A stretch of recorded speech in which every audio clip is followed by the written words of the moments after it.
Gauranga, Jai Sachinandana Gaura Hari. Nityai Gauranga, Nityai Gauranga, Nityai Gauranga, Gaura Hari. Gaura, Gaura, Gaura Hari. Jai Sachinandana Gaura Hari. Nityai Gauranga, Nityai Gauranga, Nityai Gauranga, Hari Hari Bol. Nityai Gauranga, Nityai Gauranga, Jai Sachinandana Gaura Hari. Gaura, Gaura, Gaura Hari. Jai Sachinandana Gaura Hari. Nityai Gauranga, Hari Hari Bol. Nityai Gauranga, Hari Hari Bol. Jai Sachinandana Gaura Hari. Jai Sachinandana Gaura Hari. Nityai Gauranga, Nityai Gauranga. Jai Sachinandana Gaura Hari. Thank you, Mataji. Hare Krishna.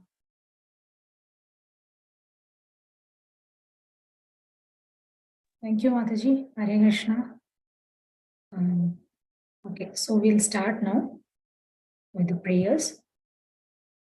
Om Namo Bhagavate Vasudevaya. Om Namo Bhagavate Vasudevaya. Om Namo Bhagavate Vasudevaya. Om Ajnanatimidandasya Jnananjana Shalakaya Chakshurunmilitam Yena Tasmai Shri Gurave Namaha. Namo Vishnupadaya Krishna Prasthaya Bhutale Srimate Bhaktivedanta Swaminiti Namine Namaste Saraswate Deve Gauravani Pracharine Nirvishesha Shunyavadi Paschatya Deshatarine Jai Shri Krishna Chaitanya Prabhu Nityananda Shri Advaita Gadadhara Shri Vasadi Gaura Bhaktarinda Hare Krishna Krishna Krishna Hare Hare Hare Rama, Rama Rama, Hare Hare. Hare Krishna, welcome all to this session, morning session of Bhagavad Gita. 1 minute, let me share the screen.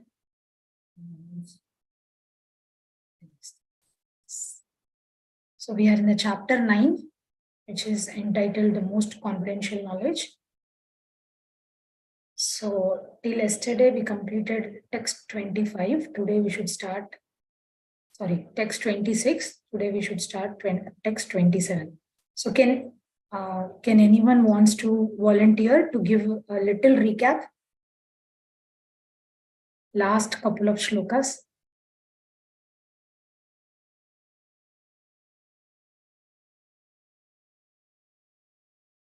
No one?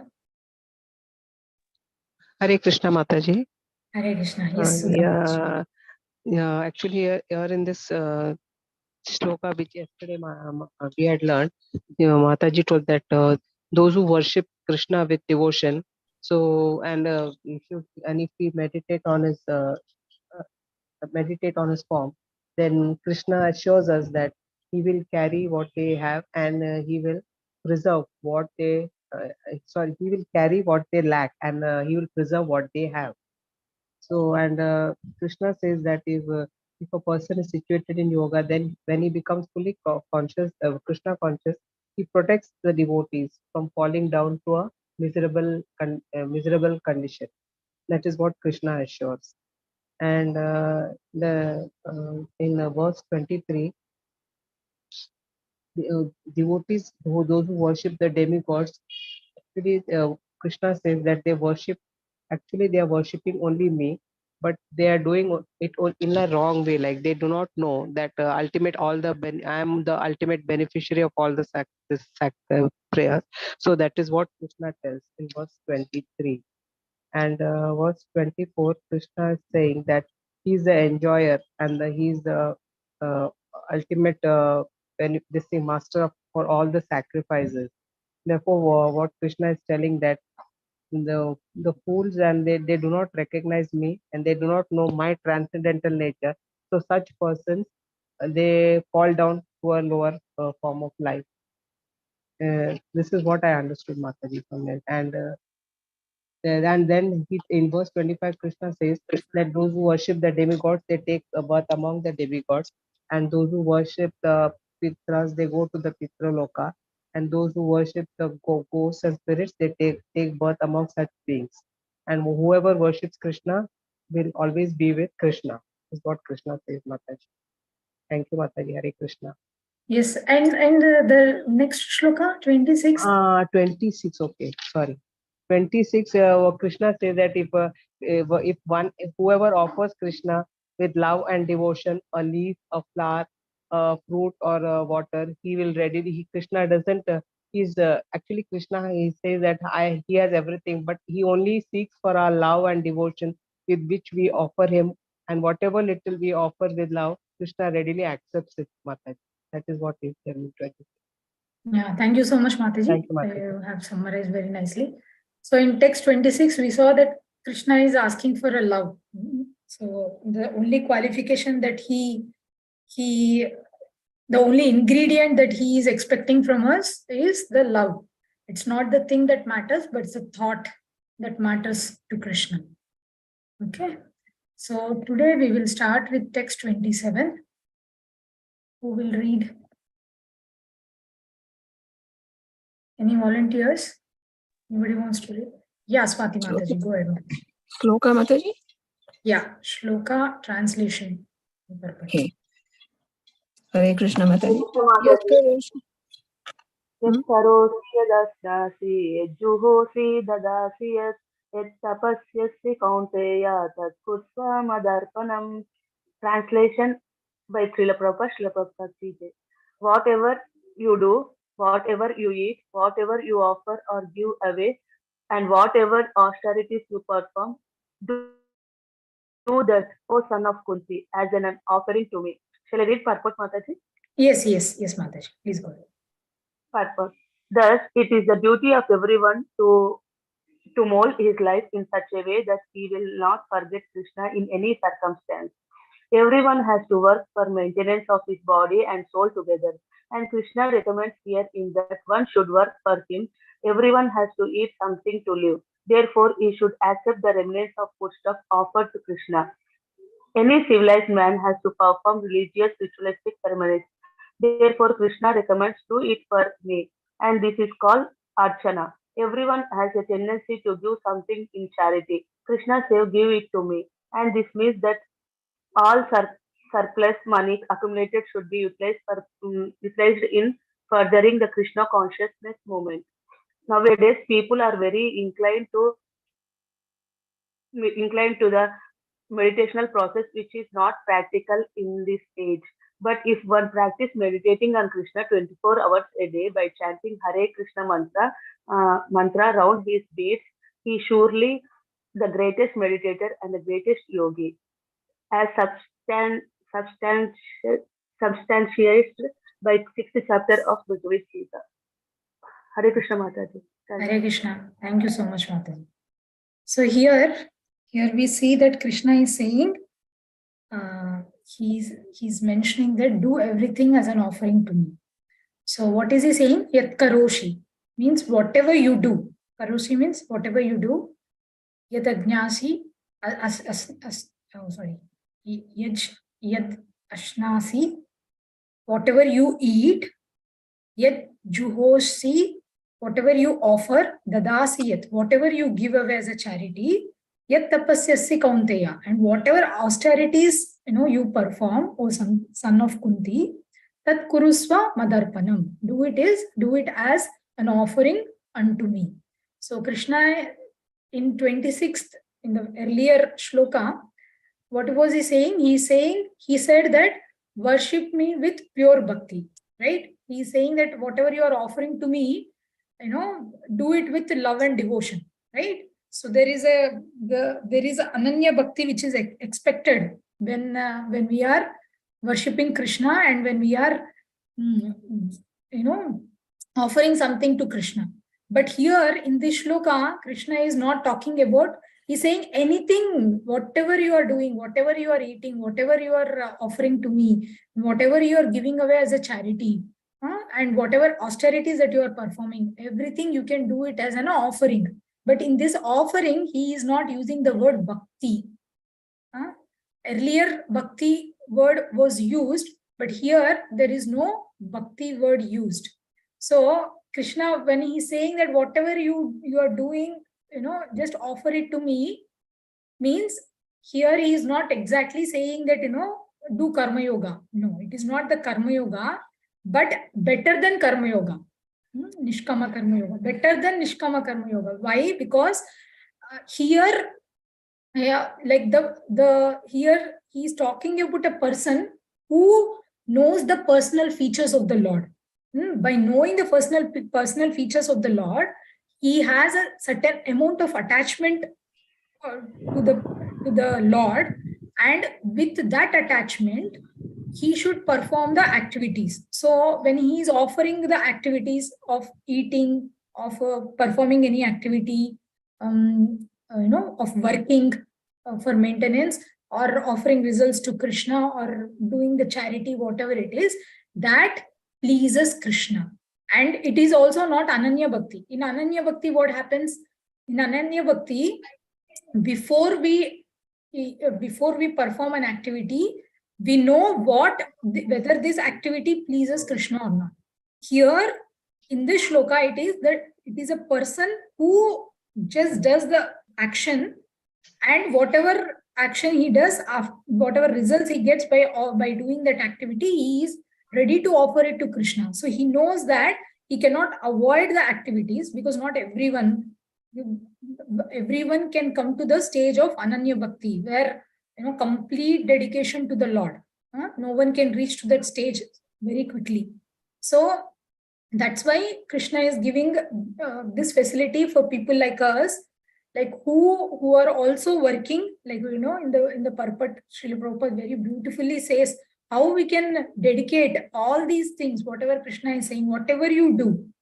So we, like Prabhupada is saying, the duty, whatever you do, whatever duty you are doing, whatever work you are doing for your maintenance of body and soul together, that should be done as in such a way that one should not forget Krishna. In any circumstances of our life, one should never forget Krishna. Whatever activities we do, one should never forget Krishna in that activity. And Prabhupada also mentions, if we have to eat something, whatever you have to eat, okay, just accept the remnants of the Lord's foodstuff. Don't eat anything and everything, which will incur karma to you. Just offer it to the Lord and you eat. And then whatever you give away, the charity, whatever charity you are doing, just do the charity in Krishna consciousness. So when we do charity for the purpose of Krishna consciousness, that will yield much more bigger results in our bhakti. Then as just like some normal people, they do the charity, right? Like they do some punya, and the charity, they expect something out of it, the piety, the pious results that comes out of performing that pious activity. So one should not be doing such activity. And then Prabhupada also mentions the austerities. What kind of austerities? So he's saying the austerity. Nowadays people are doing a lot of meditation, but that is that will not help in this age of Kali. What will help? If you practice meditation, meditating on Krishna 24 hours a day by chanting the Hare Krishna Mahamantra, on the beats, then that person is considered to be a great meditator and also a great yogi. So that is the austerity that we can perform. So another austerity, what a pure devotee performs austerity, like we can also do Ekadashi Vrata. Ekadashi Vrata also we can perform as an austerity. These are the things that we should dedicate for the Supreme Lord. Whatever we are doing, in this way we can mold our life in such a way that we will never forget Krishna. We will not remove the element of Krishna in our activities, in our day-to-day activities. Okay. So now, having performed these activities, now Krishna is going to tell what is the result of offering everything to Krishna. in this way, if you perform the activities in this way, what is the result? So that we will see in the next shloka. Sudha Mataji, yes, Mataji. Hare Krishna Mataji, Dandat Pranam. Shubha Shubha Falairevam Mokshase Karma Bandhanai Sannyasa Yoga Yuktatma Vimukto Mam Upaishyasi. Translation by Srila Prabhupada, Srila Prabhupada ki Jai. In this way, you will be freed from bondage to work and its auspicious and inauspicious results. With your mind fixed on me in this principle of renunciation, you will be liberated and come to me.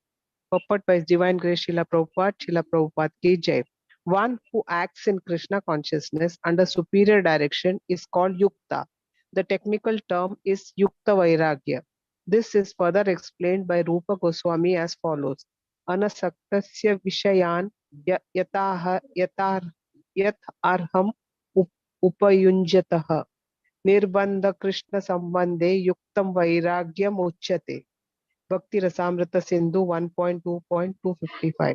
Rupa Goswami says that as long as we are in this material world, we have to act, we cannot cease acting.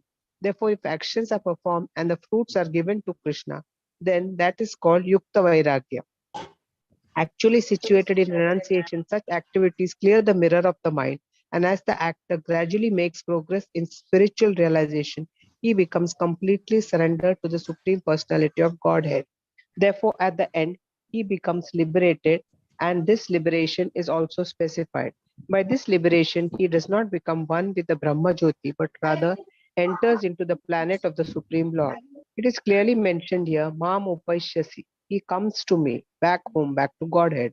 There are 5 different stages of liberation, and here it is specified that the devotee who has always lived his lifetime here under the direction of the Supreme Lord, as stated, has evolved to the point where he can, after quitting this body, go back to Godhead and engage directly in the association of the Supreme Lord. Anyone who has no interest but to dedicate his life to the service of the Lord is actually a sannyasi. Such a person always thinks of himself as an eternal servant dependent on the supreme will of the Lord. As such, whatever he does it for the benefit of the Lord. Whatever action he performs it as sacrifice to the Lord. He does not give serious attention to the fruitive activities or prescribed duties mentioned in the Vedas. For ordinary persons, it is obligatory to execute the prescribed duties mentioned in the Vedas. But although a pure devotee who is completely engaged in the service of the Lord may sometimes appear to go against the prescribed Vedic duties, actually it is not so. It is said, therefore, by Vaishnava authorities that even the most intelligent person cannot understand the plans and activities of a pure devotee. The exact words are Tandra Vakya Kriya Mudra Vijneya Na Mujhaya Chaitanya Charitamrita Madhya 23.39. A person who is thus always engaged in the service of the Lord, is always thinking and planning how to serve the Lord, is to be considered completely liberated at present, and in the future, his going back home, back to Godhead is guaranteed. He is above all materialistic criticism, just as Krishna is above all criticism. Thank you, Mataji. Hare Krishna. Thank you, Mataji. Hare Krishna. So here Krishna is saying, Shubha Shubha Phaler Evam Mokshayase Karma Bandhanahi. So he's saying one may be relieved of the bondage of karma, or it's Shubha and Ashubha, means auspicious and inauspicious results by doing what? By offering everything to Krishna. Then he says Sannyasa Yoga Yuktatma, means if you fix your mind in yoga, and sannyasa means if you also follow the principle of renunciation, here sannyasa refers to the principle of renunciation, then what will happen? Vimukto mam upaishyasi, means vimukto means you will be liberated, and mam upaishyasi means you will come to me. So by offering everything to Krishna, what will happen?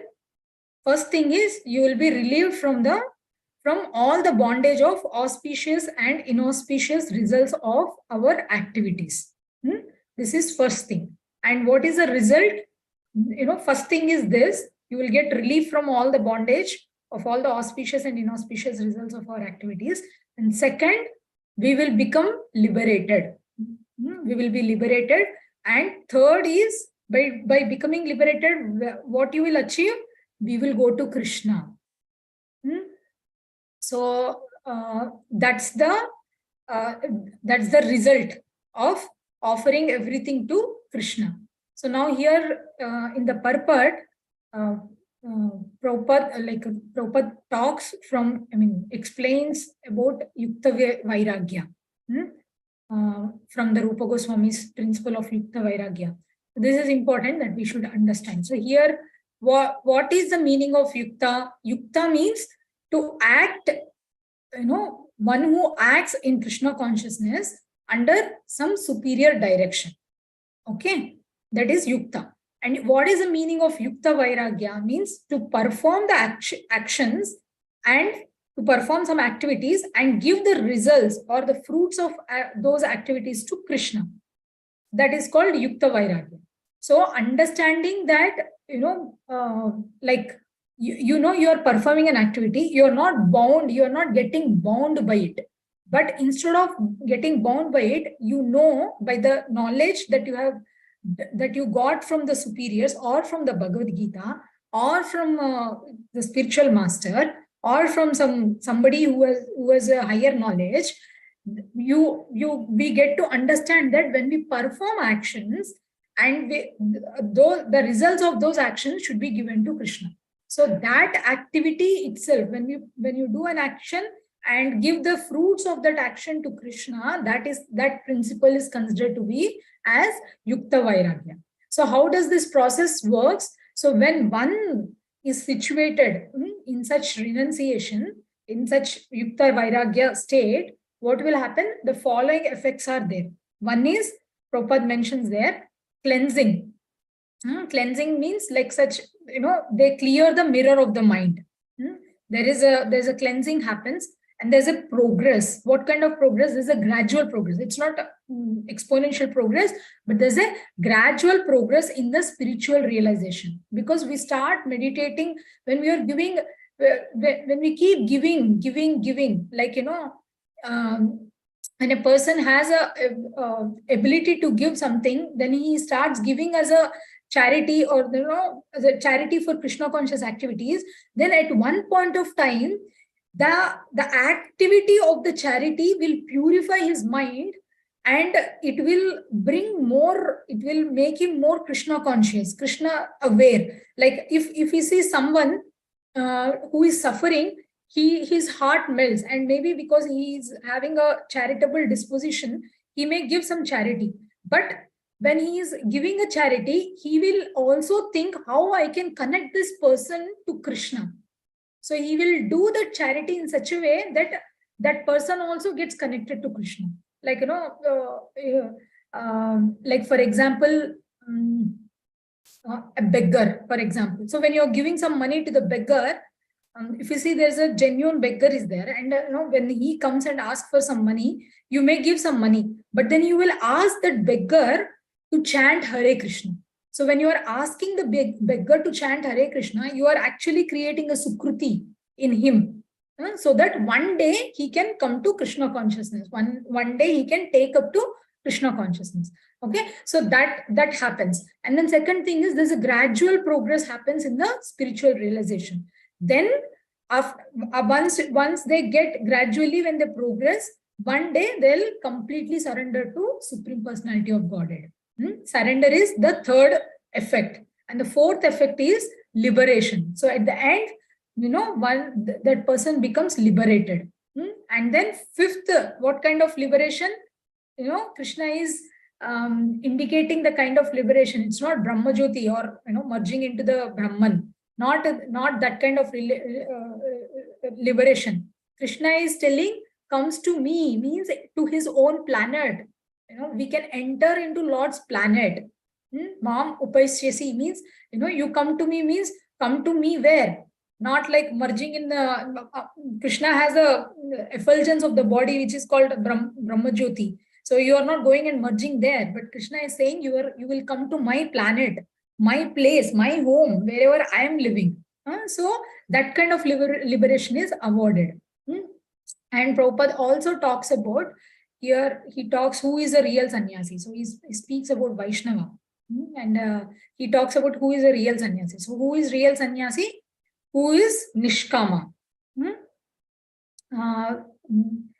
Nishkama means there is no other interest other than to serve the Lord. So his whole life is dedicated in the service of the Lord.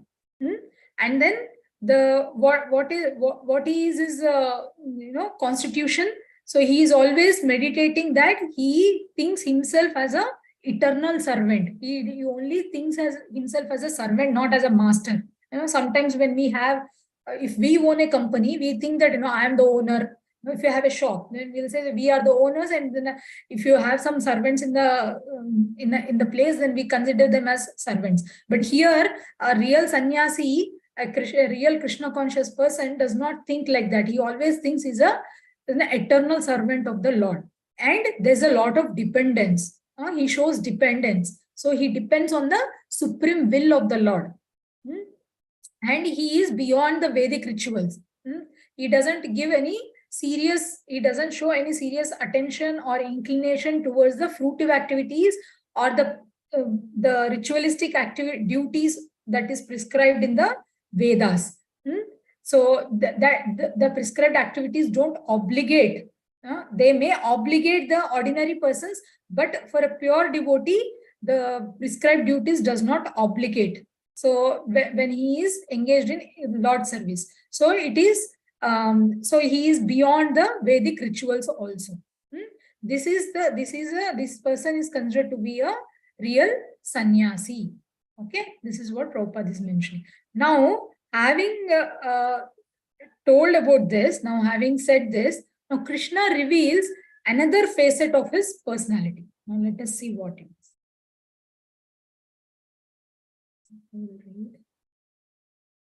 Subbarao Prabhu, yes, you can read.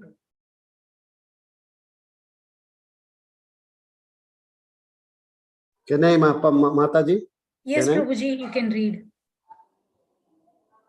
Samoham sarvabhuteshu name dveshyosti na priyaha ye bhajanti tumam bhaktya mayite teshu chapyaham. Translation: by His Divine Grace, A.C. Bhakti Vedanta Swami Srila Prabhupada ki Jai.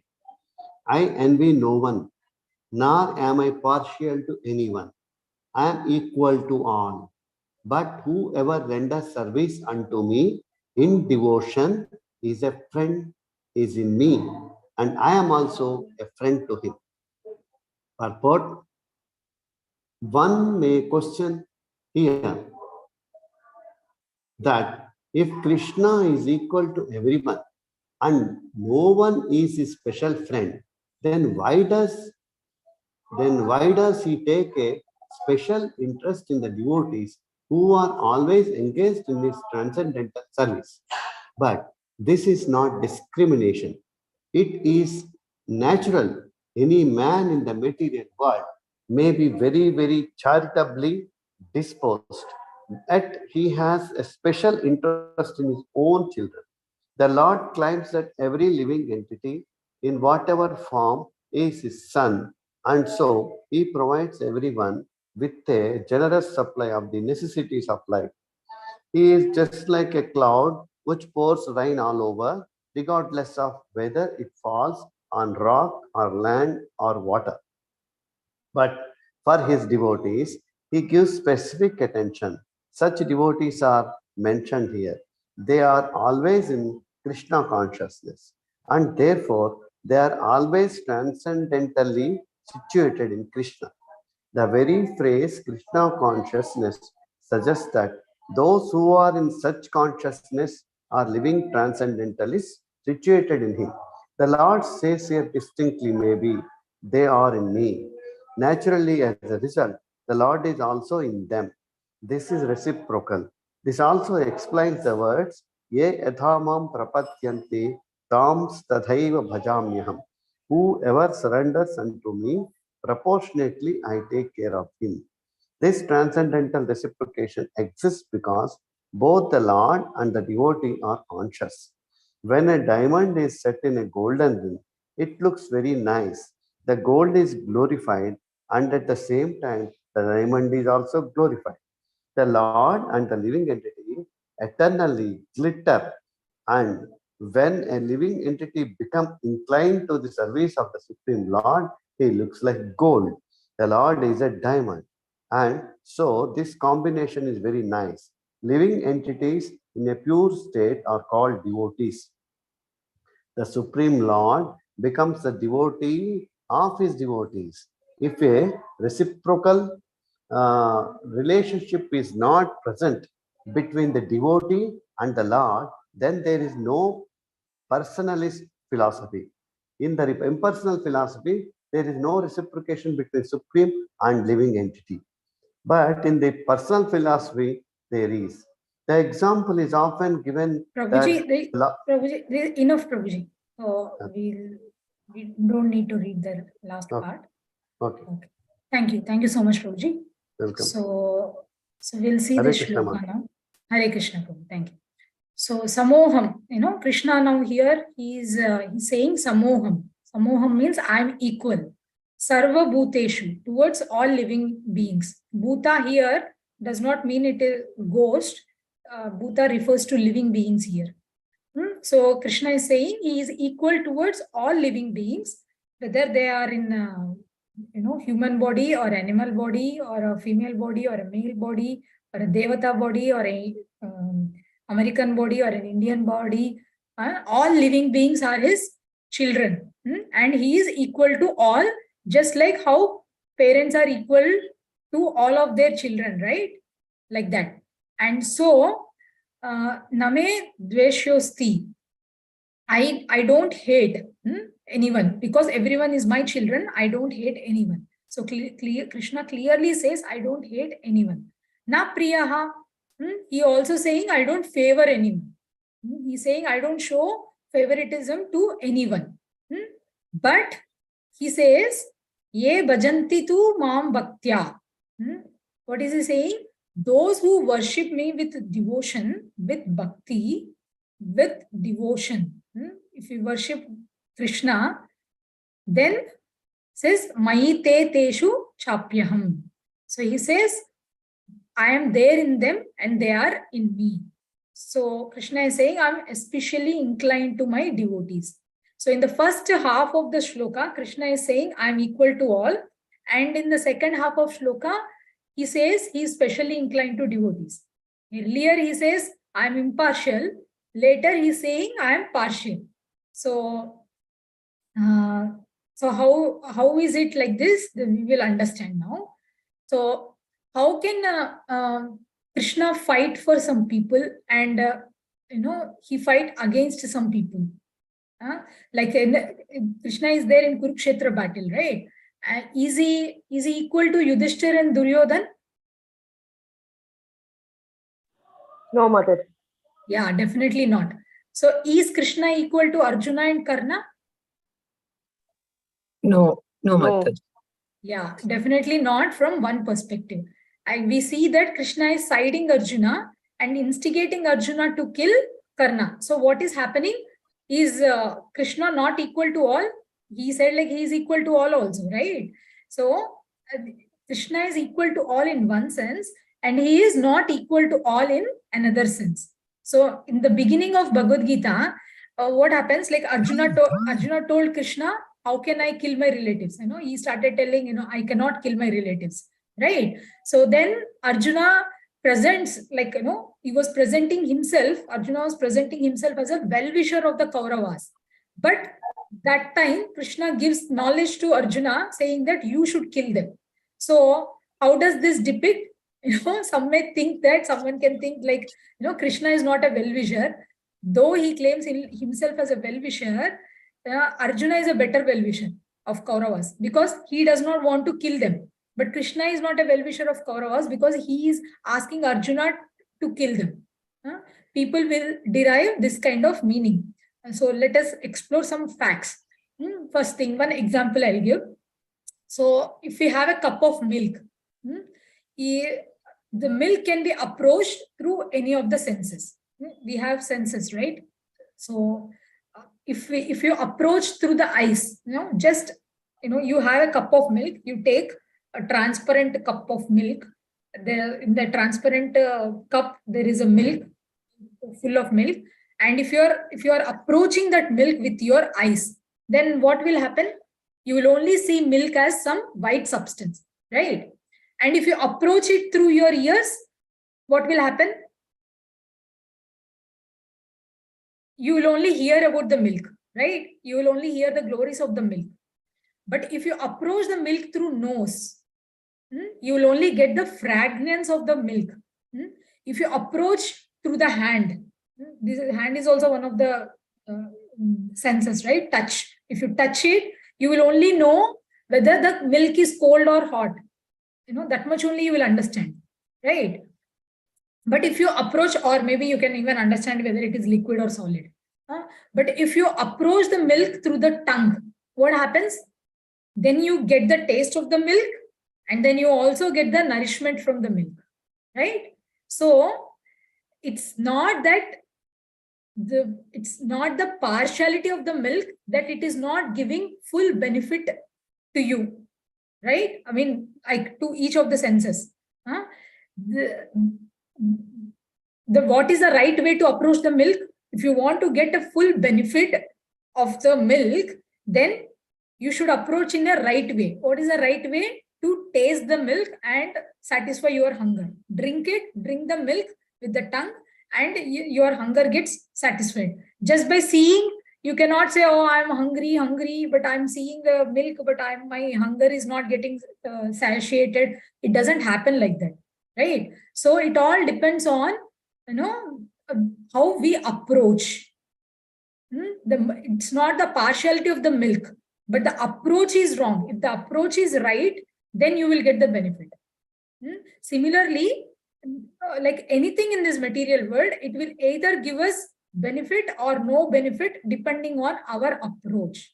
Like for example, one more example I'll give. If there is a bee, what is the nature of the bee? It goes to the flower when it is blooming.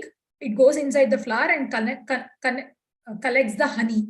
Its nature is to collect the honey from the flowers. So when the sun is, is at the is at the noon, is in the, is at the noon, at noon, when the sun is in the peak, that time the bee goes and it starts chewing, it starts drinking the nectar from the flower.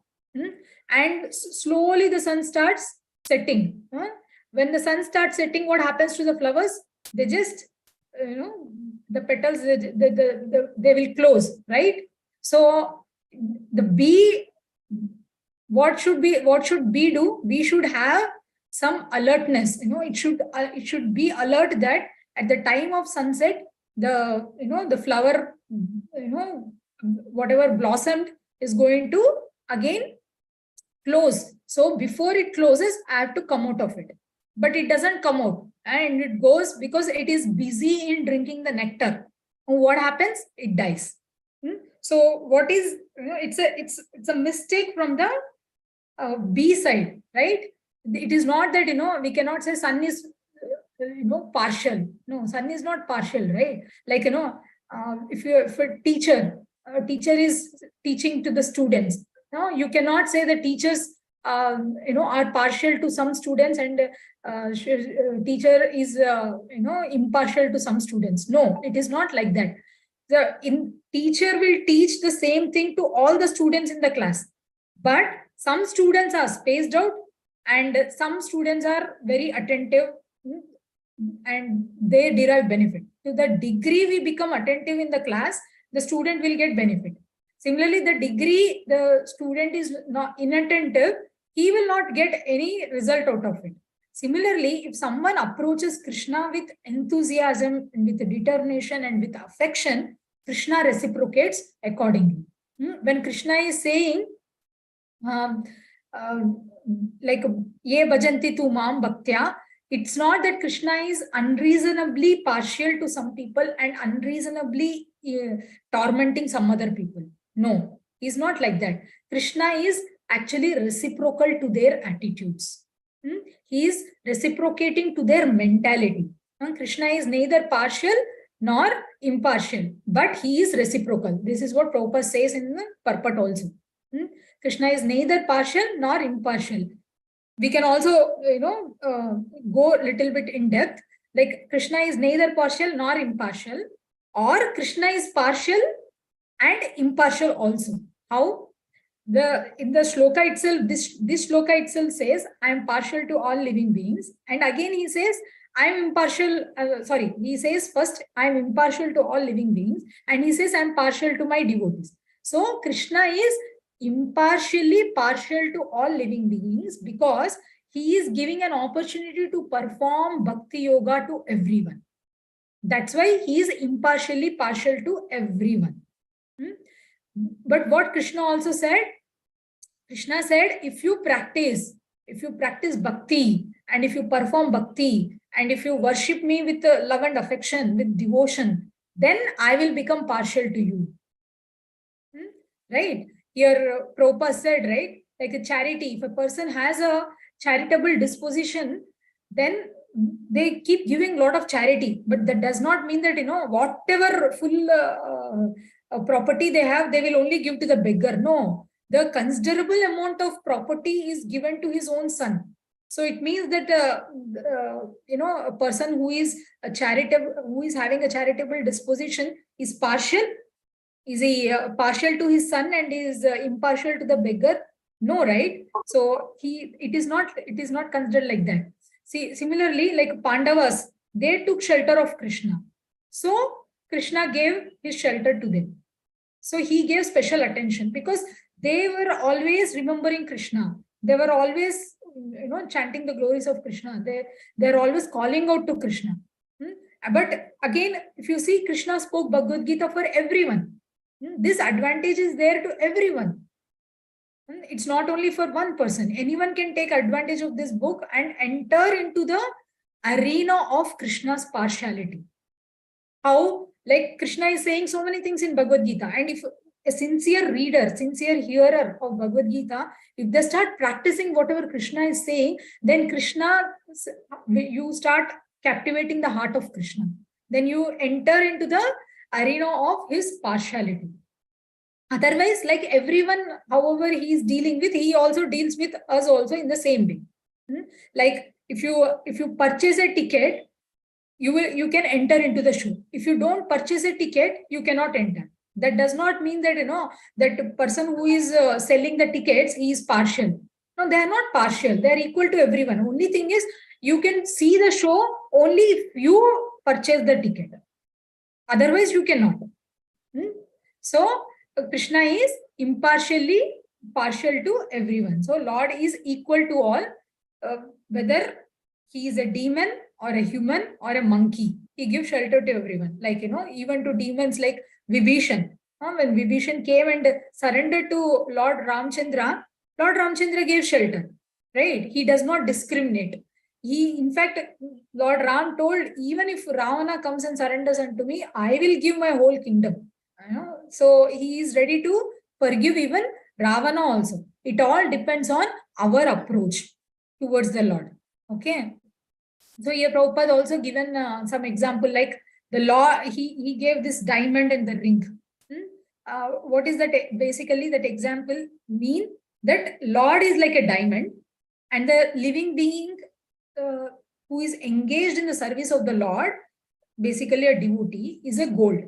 So Prabhupada says their combination glitters eternally. What is meant by combination? See, if there is only diamond, is there any value? I mean, yeah, it has its own value, but just keeping the diamond here, there does not, have any value to it. If you put the diamond stud in the gold, then yeah, the gold ring looks so beautiful. And then even the diamond gets its beauty because of the gold, right? So, and similarly, just only the ring is there, gold ring is there, and there's a hole, There's nothing on the stud part. It is only just a hole is there. If you wear it, will it look nice? No, right? So when both diamond and gold are together, the combination is good. Similarly, when the Lord and his devotees come together, that combination is perfect. So, and Prabhupada also says the devotional service to the Lord is not an activity of this material world. It's not an activity of this material world. Here he says in this section. So he says it is not an activity of the material world, but it's an activity of the spiritual world. Because there is eternity, bliss, and knowledge predominates in the spiritual world. So it's not anything that we do in connection with the Lord, which is considered to be as devotion service, is not any activity of this material world. And God is equal to everyone and is also partial to his devotees. So how can both be true? Because we understood that, because he is impartially partial to all living entities, all living entities, and he is inviting all of them into, everyone can enter into the arena of his partiality.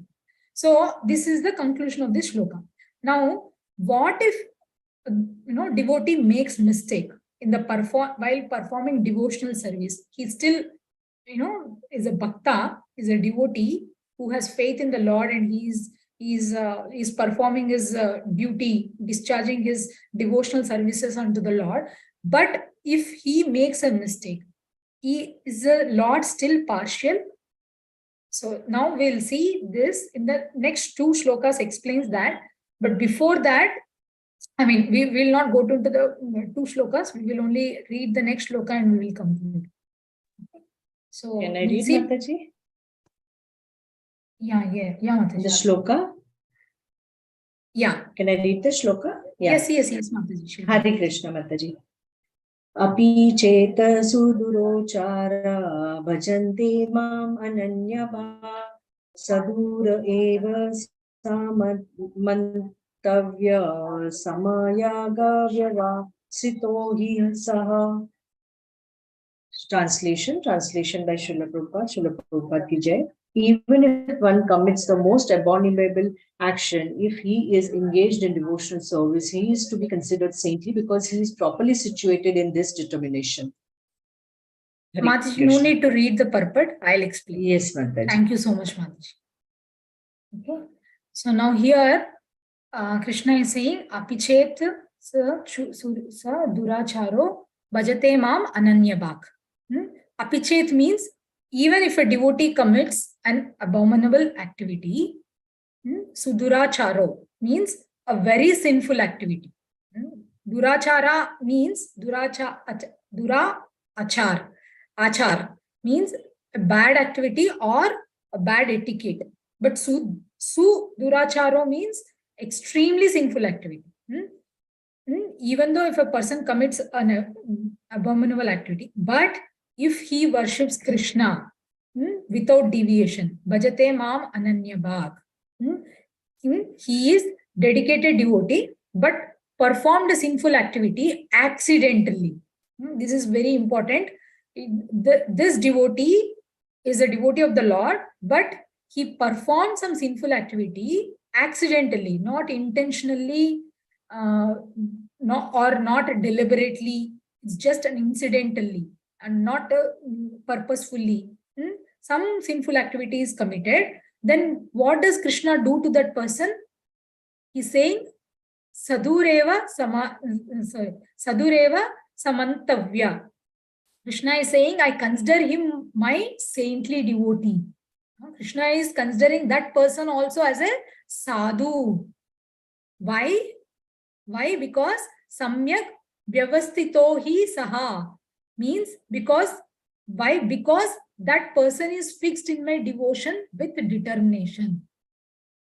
So if someone is rooted in devotion to Krishna, even if such a person happens to commit a sinful activity accidentally, not deliberately, Krishna is willing to excuse that devotee, forgive the devotee, and accommodate him once again into his loving arena.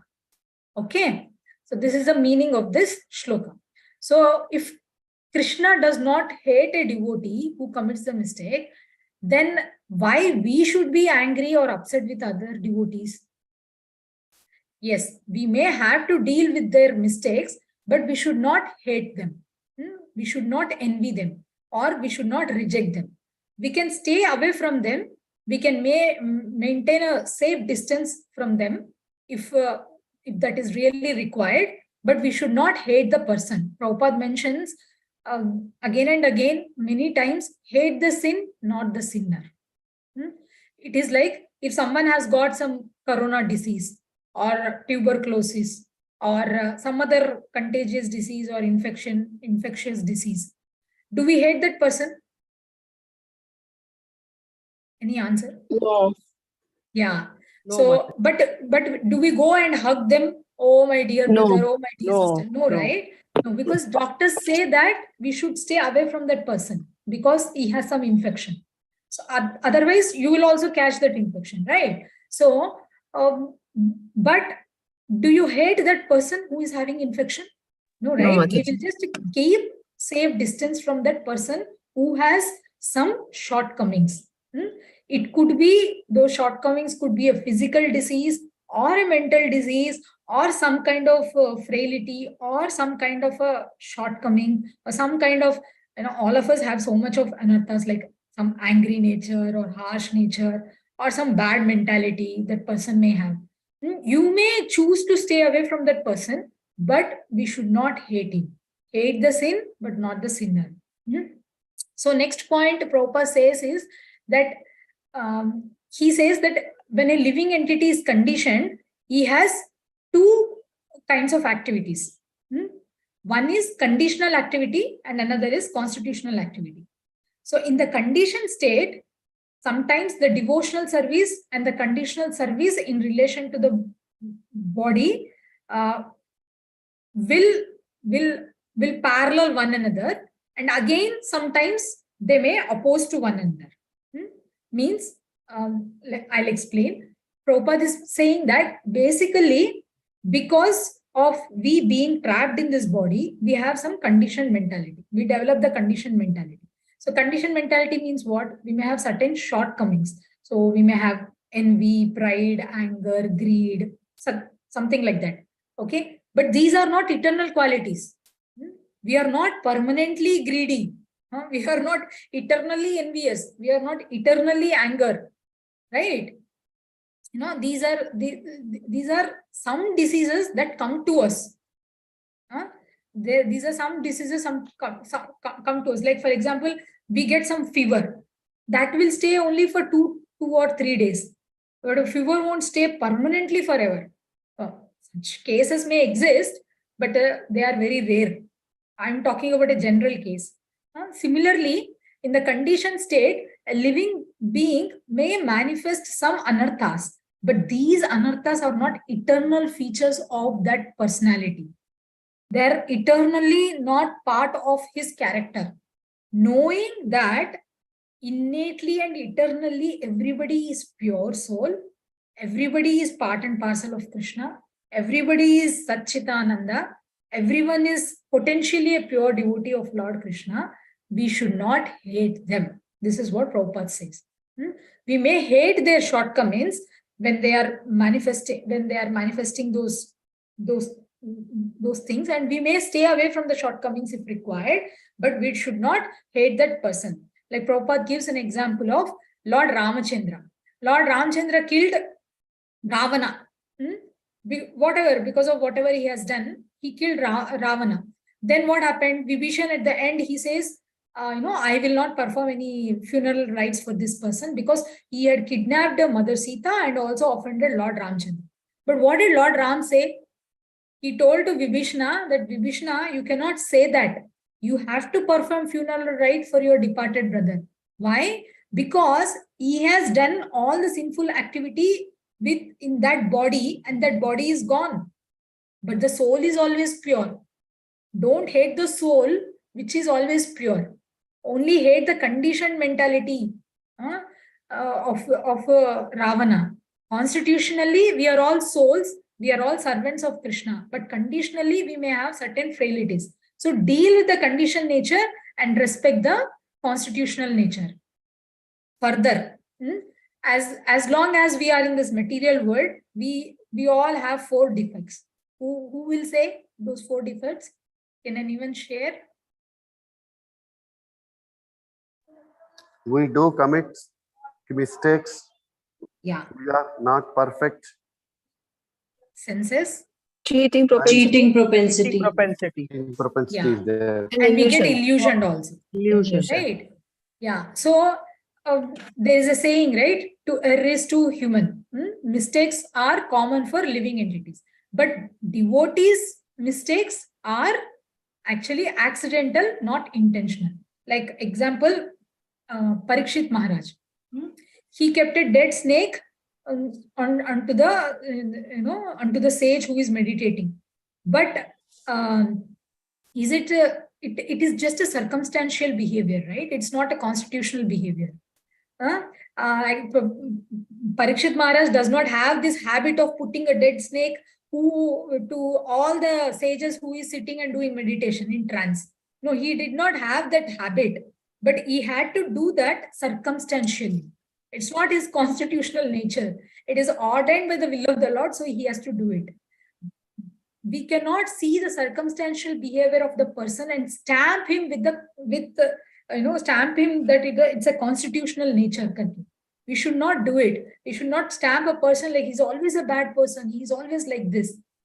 We should acknowledge the purity of a person also. Like, for example, when honest people make mistakes, what do? They sincerely apologize. They will ask for apologies. But dishonest people, when they commit mistakes, they will do it deliberately, and they also don't take responsibility for the reactions, for the actions that they have performed, for the reactions that come because of their actions. They don't take. But honest people, they approach and they may sincerely they say sorry also. So Prabhupada mentions this. So when we commit a mistake, one should realize or admit the mistake. And also, next step is it does not end there. Just realizing and admitting. We can see this in a Parikshit Maharaj case also. He realized, he admitted, and he regretted. He regretted, and he actually wanted a punishment. He said, "I want punishment." So one has to realize and admit, and then one has to regret or repent for what mistake they have done, and then rectify it to the best of our ability. And after rectifying it, don't ever repeat it again. And it just does not end there. And try to remember the mistake. Why? Why Srila Prabhupada says that? So we all have or had some sinful background in the past.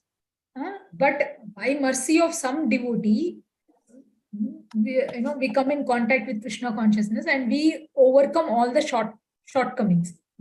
However, even if you are sufficiently purified and you have been glorified today, we should always remember our fallen situation or the mistakes that we have done in the past. So when we do that, what will happen? 2 things will happen. First thing is we can become very grateful to those people who have helped us to overcome our shortcomings and bring us to the situation where we are right now.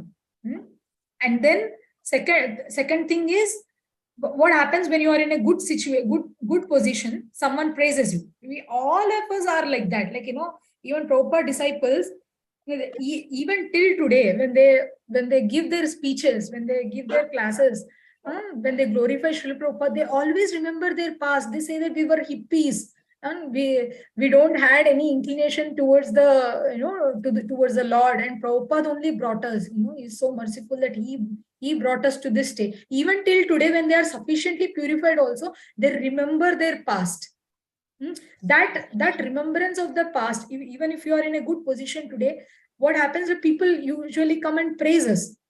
We should not become victim of that praise. What happens if you take that praise, then you become proud.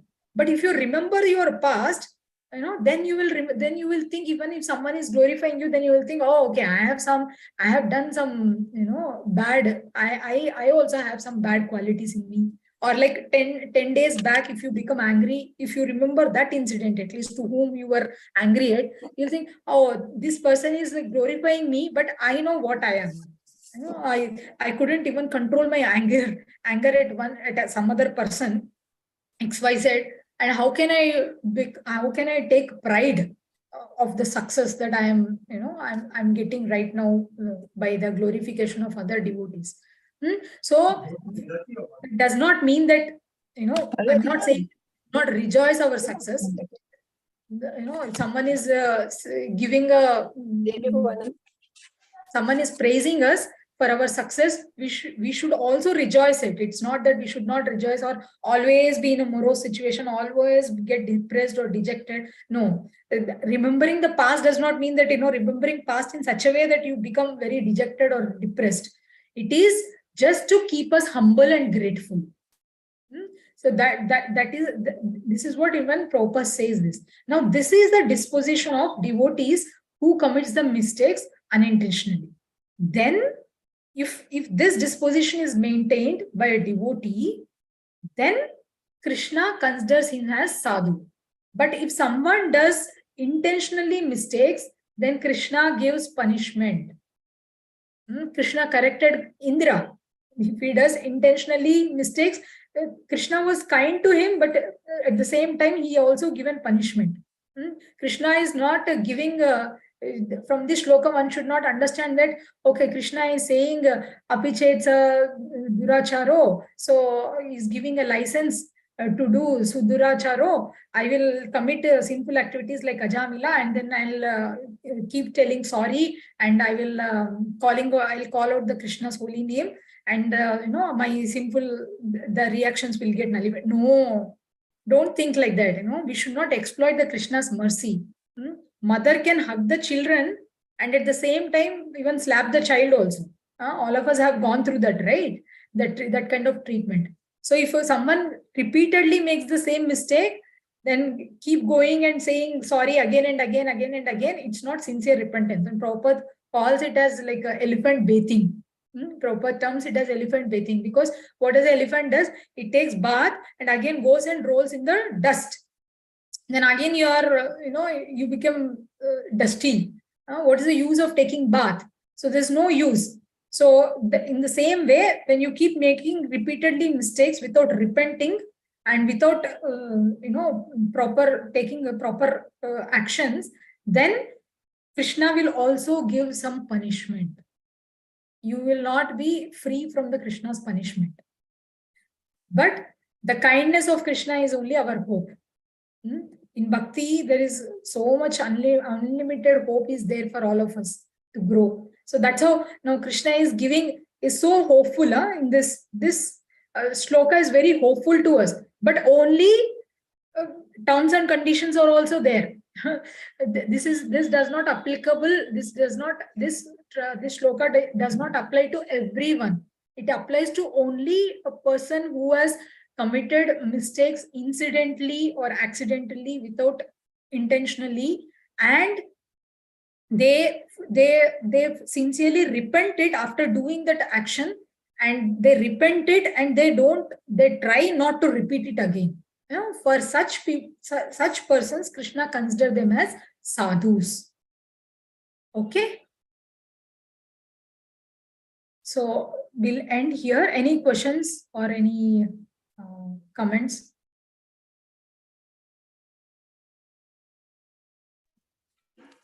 Mataji, Hare Krishna, when you give charity to the temple, hello, Hare Krishna. Yes, Mataji. Yeah. Then that also becomes like service to Krishna, isn't it?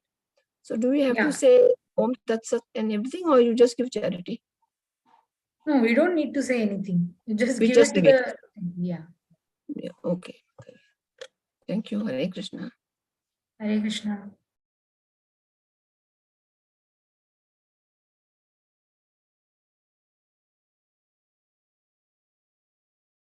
Okay, if there are no comments